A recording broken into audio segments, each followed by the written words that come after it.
The Trial for Murder, Charles Dickens. I have always noticed a prevalent want of courage, even among persons of superior intelligence and culture, as to imparting their own psychological experiences when those have been of a strange sort. Almost all men are afraid that what they could relate in such wise would find no parallel or response in a listener's internal life, and might be suspected or laughed at.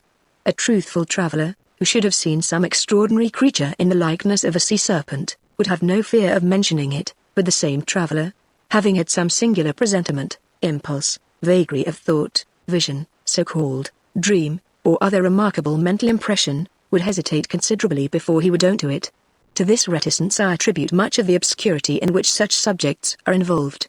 We do not habitually communicate our experiences of these subjective things as we do our experiences of objective creation. The consequence is, that the general stock of experience in this regard appears exceptional, and really is so, in respect of being miserably imperfect. In what I am going to relate, I have no intention of setting up, opposing, or supporting, any theory whatever. I know the history of the bookseller of Berlin. I have studied the case of the wife of the late Astronomer Royal as related by Sir David Brewster, and I have followed the minutest details of a much more remarkable case of spectral illusion occurring within my private circle of friends.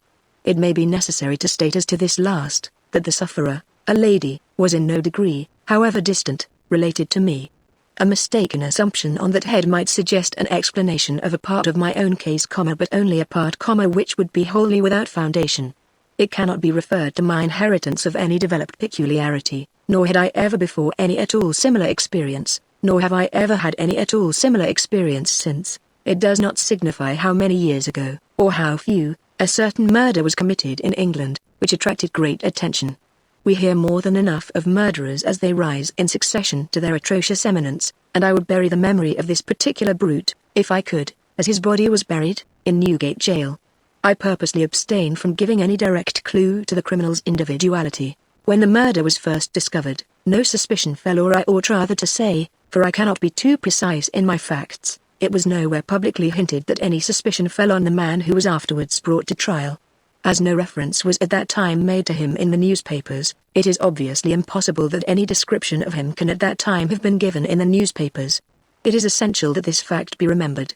Unfolding at breakfast my morning paper, containing the account of that first discovery, I found it to be deeply interesting, and I read it with close attention. I read it twice, if not 3 times.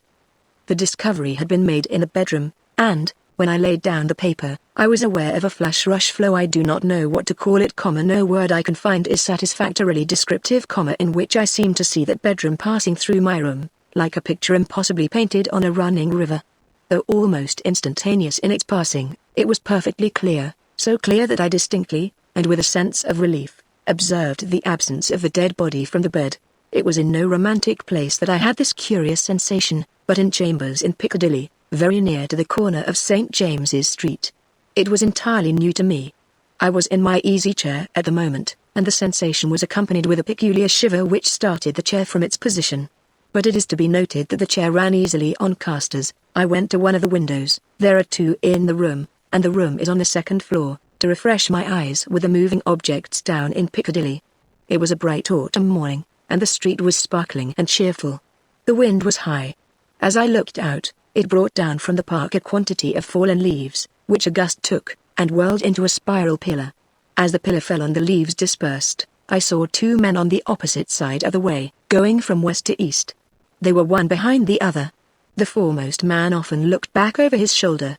The second man followed him, at a distance of some 30 paces, with his right hand menacingly raised. First, the singularity and steadiness of this threatening gesture in so public a thoroughfare attracted my attention, and next, the more remarkable circumstance that nobody heeded it. Both men threaded their way among the other passengers with a smoothness hardly consistent even with the action of walking on a pavement, and no single creature, that I could see, gave them place, touched them, or looked after them. In passing before my windows, they both stared up at me. I saw their 2 faces very distinctly, and I knew that I could recognize them anywhere.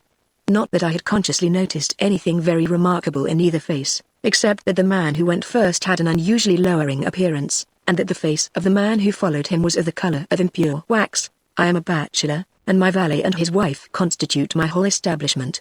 My occupation is in a certain branch bank, and I wish that my duties as head of a department were as light as they are popularly supposed to be. They kept me in town that autumn, when I stood in need of change. I was not ill, but I was not well. My reader is to make the most that can be reasonably made of my feeling jaded, having a depressing sense upon me of a monotonous life, and being slightly dyspeptic. I am assured by my renowned doctor that my real state of health at that time justifies no stronger description, and I quote his own from his written answer to my request for it. As the circumstances of the murder, gradually unraveling, took stronger and stronger possession of the public mind, I kept them away from mine by knowing as little about them as was possible in the midst of the universal excitement. But I knew that a verdict of wilful murder had been found against the suspected murderer, and that he had been committed to Newgate for trial.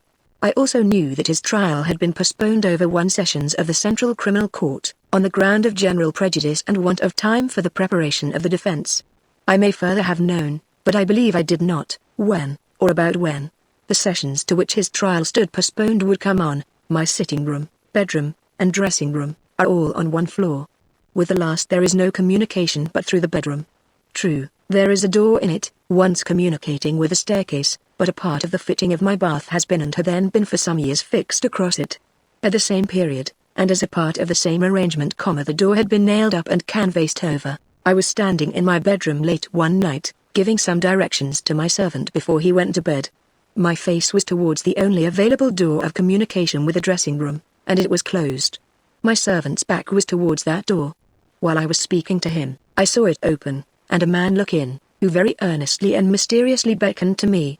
That man was the man who had gone second of the two along Piccadilly, and whose face was of the colour of impure wax. The figure, having beckoned, drew back, and closed the door. With no longer pause than was made by my crossing the bedroom, I opened the dressing-room door, and looked in. I had a lighted candle already in my hand. I felt no inward expectation of seeing the figure in the dressing-room, and I did not see it. Conscious that my servant stood amazed, I turned round to him, and said, "Derek, could you believe that in my cool senses I fancied I saw as I laid my hand upon his breast?" With a sudden start he trembled violently, and said, "Oh Lord, yes, sir. A dead man beckoning. Now I do not believe that this John Derek, my trusty and attached servant for more than 20 years, had any impression whatever of having seen any such figure, until I touched him.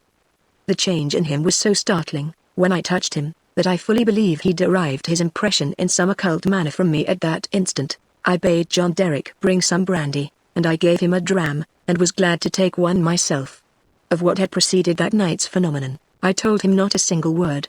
Reflecting on it, I was absolutely certain that I had never seen that face before, except on the one occasion in Piccadilly. Comparing its expression when beckoning at the door with its expression when it had stared up at me as I stood at my window, I came to the conclusion that on the first occasion it had sought to fasten itself upon my memory, and that on the second occasion it had made sure of being immediately remembered. I was not very comfortable that night, though I felt a certainty, difficult to explain, that the figure would not return. At daylight I fell into a heavy sleep, from which I was awakened by John Derek's coming to my bedside with a paper in his hand. This paper, it appeared, had been the subject of an altercation at the door between its bearer and my servant. It was a summons to me to serve upon a jury at the forthcoming sessions of the Central Criminal Court at the Old Bailey. I had never before been summoned on such a jury, as John Derek well knew. He believed, I am not certain at this hour whether with reason or otherwise, that that class of jurors were customarily chosen on a lower qualification than mine, and he had at first refused to accept the summons. The man who served it had taken the matter very coolly. He had said that my attendance or non-attendance was nothing to him. There the summons was, and I should deal with it at my own peril, and not at his. For a day or two I was undecided whether to respond to this call, or take no notice of it. I was not conscious of the slightest mysterious bias, influence, or attraction, one way or other. Of that I am as strictly sure as of every other statement that I make here. Ultimately I decided, as a break in the monotony of my life, that I would go. The appointed morning was a raw morning in the month of November. There was a dense brown fog in Piccadilly, and it became positively black and in the last degree oppressive east of Temple Bar. I found the passages and staircases of the courthouse flaringly lighted with gas, and the court itself similarly illuminated. I think that, until I was conducted by officers into the old court and saw its crowded state, I did not know that the murderer was to be tried that day. I think that, until I was so helped into the old court with considerable difficulty, I did not know into which of the two courts sitting my summons would take me. But this must not be received as a positive assertion, for I am not completely satisfied in my mind on either point. I took my seat in the place appropriated to jurors in waiting, and I looked about the court as well as I could through the cloud of fog and breath that was heavy in it. I noticed the black vapor hanging like a murky curtain outside the great windows, and I noticed the stifled sound of wheels on the straw auto that was littered in the street, also, the hum of the people gathered there, which a shrill whistle, or a louder song or hail than the rest, occasionally pierced. Soon afterwards the judges, 2 in number, entered, and took their seats. The buzz in the court was awfully hushed. The direction was given to put the murderer to the bar. He appeared there, and in that same instant I recognized in him the first of the 2 men who had gone down Piccadilly. If my name had been called then, I doubt if I could have answered to it audibly. But it was called about 6th or 8th in the panel, and I was by that time able to say, "Here. Now, observe." As I stepped into the box, the prisoner, who had been looking on attentively, but with no sign of concern, became violently agitated, and beckoned to his attorney. The prisoner's wish to challenge me was so manifest, that it occasioned a pause, during which the attorney, with his hand upon the dock, whispered with his client, and shook his head. I afterwards had it from that gentleman, that the prisoner's first affrighted words to him were, at all hazards, challenge that man. But that, as he would give no reason for it, and admitted that he had not even known my name until he heard it called and I appeared, it was not done, both on the ground already explained, that I wished to avoid reviving the unwholesome memory of that murderer, and also because a detailed account of his long trial is by no means indispensable to my narrative. I shall confine myself closely to such incidents in the 10 days and nights during which we, the jury, were kept together, as directly bear on my own curious personal experience. It is in that, and not in the murderer, that I seek to interest my reader. It is to that, and not to a page of the Newgate calendar, that I beg attention. I was chosen foreman of the jury. On the second morning of the trial, after evidence had been taken for 2 hours, I heard the church clocks strike. Happening to cast my eyes over my brother jurymen, I found an inexplicable difficulty in counting them. I counted them several times, yet always with the same difficulty. In short, I made them one too many. I touched the brother juryman whose place was next me, and I whispered to him, "Oblige me by counting us." He looked surprised by the request, but turned his head and counted. "Why," says he, suddenly, "we are 30, but no, it's not possible. No, we are 12. According to my counting that day, we were always right in detail, but in the gross we were always one too many." There was no appearance, no figure to account for it, but I had now an inward foreshadowing of the figure that was surely coming. The jury were housed at the London Tavern. We all slept in one large room on separate tables, and we were constantly in the charge and under the eye of the officer sworn to hold us in safe keeping. I see no reason for suppressing the real name of that officer. He was intelligent, highly polite, and obliging, and, I was glad to hear, much respected in the city. He had an agreeable presence, good eyes, enviable black whiskers, and a fine sonorous voice. His name was Mr. Harker. When we turned into our 12 beds at night, Mr. Harker's bed was drawn across the door. On the night of the second day, not being disposed to lie down, and seeing Mr. Harker sitting on his bed, I went and sat beside him, and offered him a pinch of snuff. As Mr. Harker's hand touched mine in taking it from my box, a peculiar shiver crossed him, and he said, "Who is this?" Following Mr. Harker's eyes, and looking along the room, I saw again the figure I expected, the second of the 2 men who had gone down Piccadilly. I rose, and advanced a few steps, then stopped, and looked round at Mr. Harker. He was quite unconcerned, laughed, and said in a pleasant way, "I thought for a moment we had a 13th juryman, without a bed. But I see it is the moonlight." Making no revelation to Mr. Harker, but inviting him to take a walk with me to the end of the room, I watched what the figure did. It stood for a few moments by the bedside of each of my 11 brother jurymen, close to the pillow. It always went to the right-hand side of the bed, and always passed out crossing the foot of the next bed.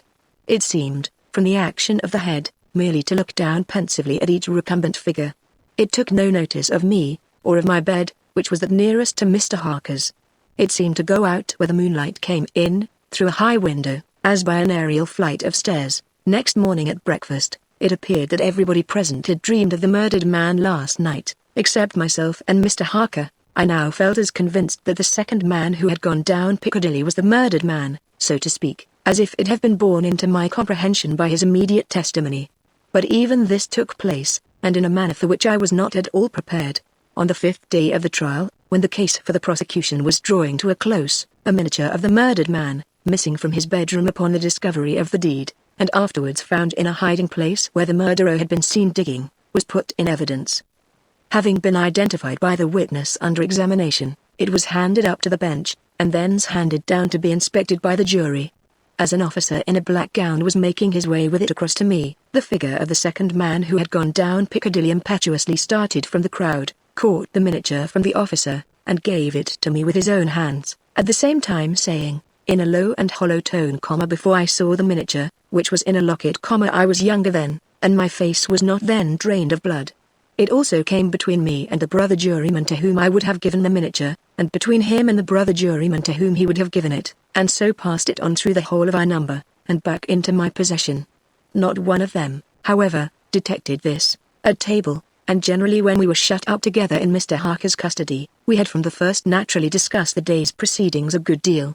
On that 5th day, the case for the prosecution being closed, and we having that side of the question in a completed shape before us, our discussion was more animated and serious. Among our number was a vestryman, the densest idiot I have ever seen at large, who met the plainest evidence with the most preposterous objections, and who was sided with by 2 flabby parochial parasites, all the 3 impanelled from a district so delivered over to fever that they ought to have been upon their own trial for 500 murders.